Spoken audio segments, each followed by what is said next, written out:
Bienvenue à Cap Canaveral. Dans ce troisième vlog sur le Odyssey of the Sea, je vous fais découvrir l'arrivée au port, un cours 101 sur les bateaux de sauvetage, quoi faire sur place et on plonge dans l'univers spectaculaire du show de bouc ainsi que d'autres activités en soirée. Accrochez-vous, c'est parti! Jour 3 de la croisière, on est en approche d'Orlando, ou évidemment c'est pas Orlando, c'est Cap Canaveral. On peut apercevoir dès maintenant les bâtiments de la NASA qui est vraiment à côté du port de croisière. Ça fait plusieurs fois que je viens ici. J'ai tergiversé, disons, plusieurs fois. Est-ce que je quitte, je vais faire une excursion? Est-ce que je loue une voiture pour aller plus à Orlando? On ne pourra pas quitter avant midi et demi, 1 heure. J'avais regardé une location de voiture. C'était quand même, malgré la bonne escompte que j'avais, ça m'aurait coûté au-dessus de 125 $ pour pouvoir aller me promener en auto. Oui, tout le monde a l'air à s'en aller à la plage à Cocoa Beach. Je suis pas un gars de plage, je suis plus un gars de piscine. C'est pour ça que je vais à Whiteaway Beach demain. Donc, je vais en profiter. Donc, aujourd'hui, je vais aller voir notre arrivée à Cap Canaveral. Et puis, on va se promener, prendre un peu de soleil aujourd'hui parce que hier, c'était vraiment pas assez chaud pour ça. C'est vraiment un contraste avec New York là, quand on est parti.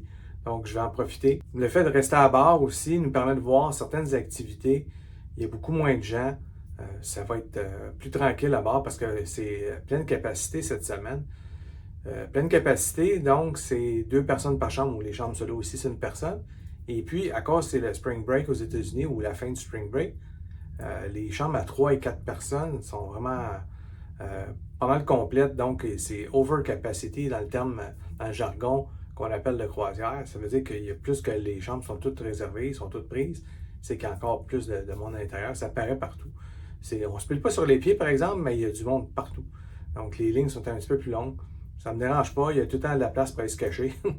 Donc, on peut en profiter quand même. L'avantage de rester à bord, c'est qu'il y a beaucoup moins de gens qui sont dans les zones communes. Donc, le solarium va être beaucoup moins plein qu'hier. Hier, évidemment, c'était la seule place qui était couverte avec un peu de soleil. Donc, tout le monde, pour adultes seulement, évidemment, était ramassé là. C'était pas vraiment halable. Les chaises étaient toutes prises, anyway, probablement dès le matin. C'est ça qui arrive quand c'est plein comme ça. Les chaises se réservent assez rapidement. Mais aujourd'hui, je pense que je devrais avoir plus de choix à ce niveau-là. On se voit plus tard. Comme je le mentionnais tantôt, on peut voir au loin les édifices de la NASA. C'est quand même une grosse superficie là, dans ce secteur-là qui prend beaucoup de place. On peut aller visiter cet endroit-là. Soit vous prenez l'excursion du navire ou vous pouvez booker vous-même directement sur le site web. Désolé pour les enfants que vous entendez 3 balcons plus loin. Je pense que les parents sont sortis et puis ont laissé les enfants tout seuls. Faites pas ça. C'est pas une bonne idée. Les dernières manœuvres d'approche, on peut voir les thrusters ici qui nous poussent vers le quai. Il y a des bateaux de sauvetage ici. Allons voir plus bas et puis je vous montre les différents qu'il y a à bord. Les gens se demandent souvent s'il y a assez de bateaux de sauvetage sur le navire. Parce que si on calcule, il n'y en a pas beaucoup pour 6000 passagers. Mais il y a quand même une grande capacité de chacun de ces petits bateaux-là. We see you back on board no later than 7:30 this evening. Have a fantastic day, ladies and gentlemen. Donc, le capitaine vient d'annoncer qu'on peut maintenant quitter le navire. Pas oublier notre petit passcard, notre carte et une pièce d'identité. Présentement, si vous sortez, là on est aux États-Unis, si vous sortez à l'extérieur, justement, je vous conseille pas ça de traîner votre passeport, mais évidemment, ce qui se passe présentement, ce serait peut-être une bonne idée de sortir et l'apporter avec vous lorsque vous mettez le pied à terre aux États-Unis. Vous voyez, en fait, de capacité, celui-là, 328 personnes maximales. Et pour les plus petits comme ceux-là, on parle de 150 personnes. De ce côté, on peut voir ma chambre, mon balcon, pas ma chambre. Donc, pas le premier en bas, le deuxième au centre des 3. C'est la largeur de mon balcon. Vous voyez comment il est beaucoup plus profond que les autres. Donc, c'est idéal. Mais j'aurais pris la chambre un petit peu plus grande pour un peu moins de balcon. De ce côté-ci, on a les canaux de sauvetage qui peuvent s'ouvrir aussitôt qu'ils touchent l'eau. On a ici une autre petite version qui va servir normalement lors des opérations de sauvetage. Évidemment, c'est pas le fun quand ça arrive. Si quelqu'un malencontreusement tombe en bas du navire. Donc, c'est un de ces petits bateaux-là qu'ils vont utiliser pour le sauvetage. Pour ce bateau-ci, on voit qu'il est un peu plus large que les autres. Ce modèle-là va servir aux opérations de tendering. Ça, tendering, c'est quand on a des places qui n'ont pas de quai pour pouvoir sortir. On utilise ces bateaux-là pour vous amener à bon port et puis revenir par après. Ça arrive quelquefois là, dans des places que plus de circulation, il n'y a pas autant de quais pour pouvoir accoster. Et puis, ce modèle-là, on voit que pour les opérations de tendering, on a un maximum de 220 personnes. Et pour, en cas de vraiment servir de bateau de sauvetage, on parle de 307 personnes maximum. On a ici une belle vue du port Canaveral. Une carrière. Attention, on a différentes sortes de sable qu'on voit ici.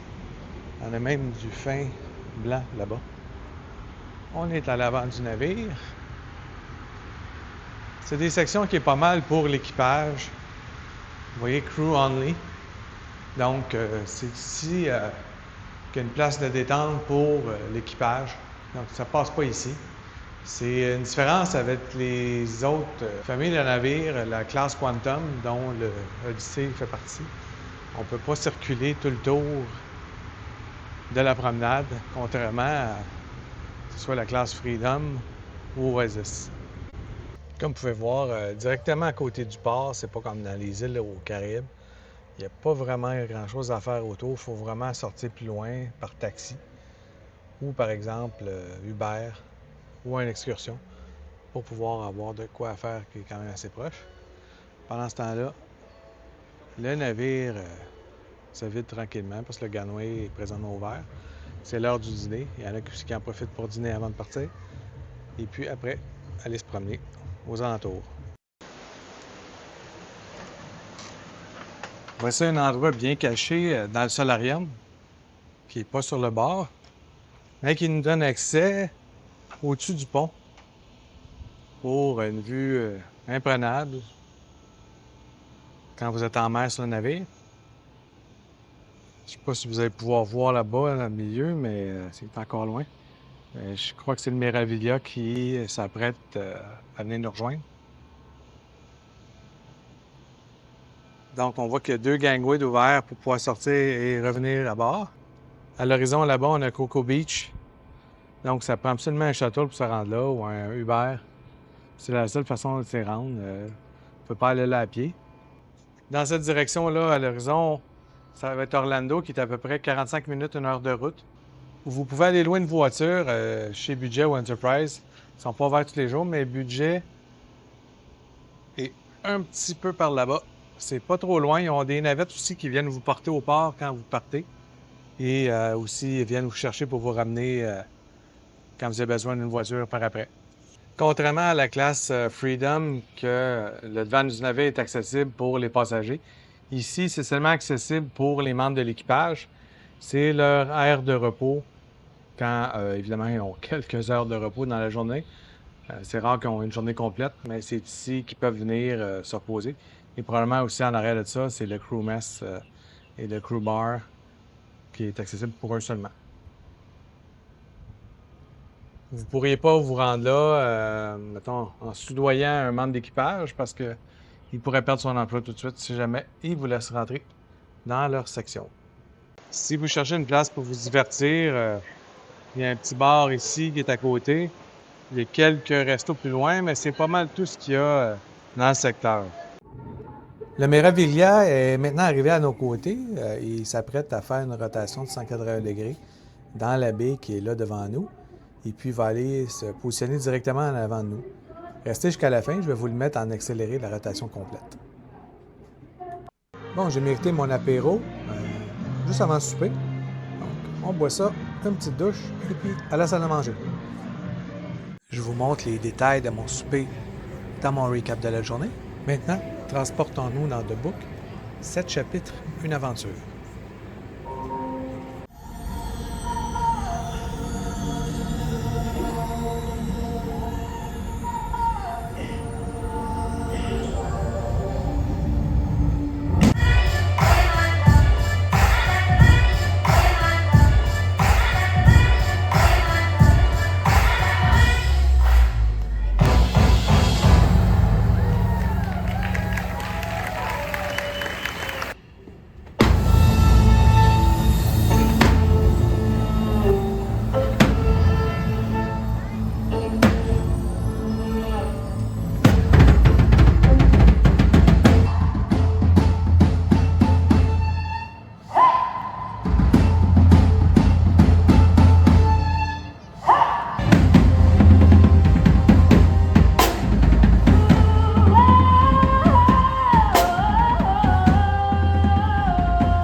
You better pay attention to them Caribbean songs. You don't know what the heck they're saying.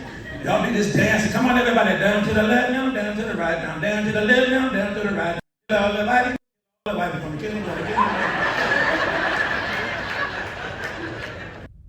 Jour 3 de compléter. Finalement, il y avait pas mal de monde à bord, contrairement à ce que je pensais. Il n'y a pas grand monde qui était sorti. Peut-être qu'il y avait beaucoup de gens aussi parce que le navire est plein. Fait que ça paraissait pas trop que les gens avaient quitté. Mais la piscine, il n'y avait pas beaucoup de place alentour. Je suis allé m'installer l'après-midi au pont supérieur. J'ai trouvé quand même une place pour aller passer une heure au soleil. Ça a fait du bien. La température était parfaite. C'est vraiment pas ce qui était à New York. Donc ça faisait changement. Après ça, la salle à dîner ce soir était tranquille aussi parce que le navire quittait à 8 h. Donc c'était tout le monde là-bas à 7h30. Donc c'est pour ça le premier souper à 5 h, il n'y a pas beaucoup de gens. Au moins j'ai pu faire plus d'un à un avec les serveurs. C'est quelque chose qui m'intéresse beaucoup d'en savoir un peu plus de leur vécu. Je leur ai amené des mini-eggs, des petits chocolats. Les dames qui étaient là pour me servir étaient vraiment contentes là, de ça. Puis même, il y en a une qui avait apporté ça à ses enfants. Une de ses collègues retournait aux Philippines, donc elle va y apporter en même temps le chocolat pour donner à ses enfants. C'est Pâques qui s'en vient, donc c'est parfait pour eux autres. Entrée de salade César, assez simple. Après ça, j'ai pris le filet mignon du Chops Grill. C'est évidemment avec des frais, là, c'est 25 $ US. Au lieu d'aller au Chops qui va te coûter probablement 50, 60 et plus pour aller souper là. Mais j'ai pris juste la portion filet mignon. Et puis, comme une crème caramel pour souper. C'était très bon. C'est selon le standard Royal Caribbean. C'est rien d'extraordinaire, mais c'est vraiment bon. Là. On n'a pas à se plaindre. La bouffe est vraiment bonne. Il n'y a rien qui est pas bon. Puis même, il y avait un petit quelque chose dans mon assiette tantôt, là, mon dessert. Janet qui me sert, a pris l'assiette, il l'a mis de côté. Il est allé en chercher immédiatement une autre crème caramel pour me donner. Il ne tolère pas ça, qu'il y ait quelque chose de pas correct dans ton assiette. J'ai même pas vu c'était quoi, c'était un poil, quelque chose, j'ai aucune idée. Mais j'ai même pas eu le temps de le voir, elle l'a vu tout de suite, puis elle est partie avec pour me replacer tout de suite l'assiette. Donc encore là, le service est impeccable, il n'y a rien à dire. Ils nous traitent vraiment comme des rois, là. On est vraiment choyés d'être servis comme ça toute la semaine. Après le souper, j'avais le spectacle de Book au 270 Experience qui est à l'arrière complètement du navire. Écoutez, j'ai jamais vu un show bon comme ça. Il y avait tout.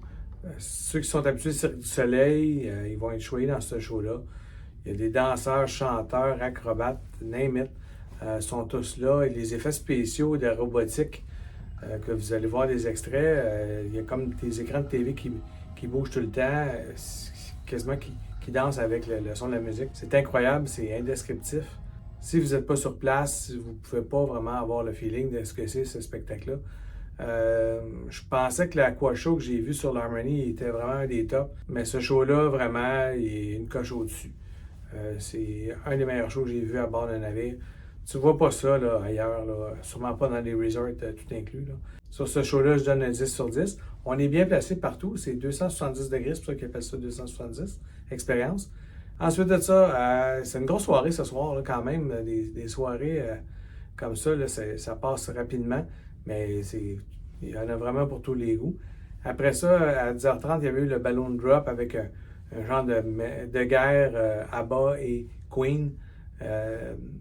Et puis May, notre cruise director, encore là, ça aussi, j'ai jamais vu un cruise director aussi efficace que ça, aussi entertainment. Elle chante, elle danse, elle fait tout. Et puis après, Rodney donnait un spectacle que j'avais semi-vu au début de la semaine, qui était ordinaire, mais là, c'était un spectacle vraiment juste pour adultes. Toute une différence, là. C'était un peu plus cru. Là. Je peux pas vous montrer trop d'extraits là-dessus parce que c'est un petit peu vulgaire et c'est vraiment pas pour enfants. Donc, j'en montre quelques-uns. Because I learned how to use it for myself. I don't use it on myself. I let her do it. I look at the clock. It gets to 1:30. I jump up, knock it out of hand. I get to bring it home.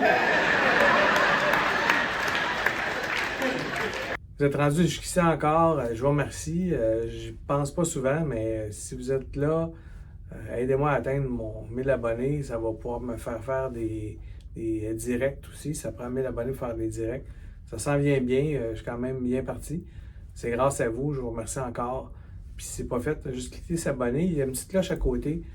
pour les notifications quand je vais poster une nouvelle vidéo. Vous avez juste à cliquer sur la petite cloche pour avoir toutes les notifications. Encore une fois, merci beaucoup. Demain, c'est Coco Cay. Je vais encore à Adaway Beach. J'ai encore des belles images que je vais vous montrer. Donc, à demain. Restez des nôtres. Merci.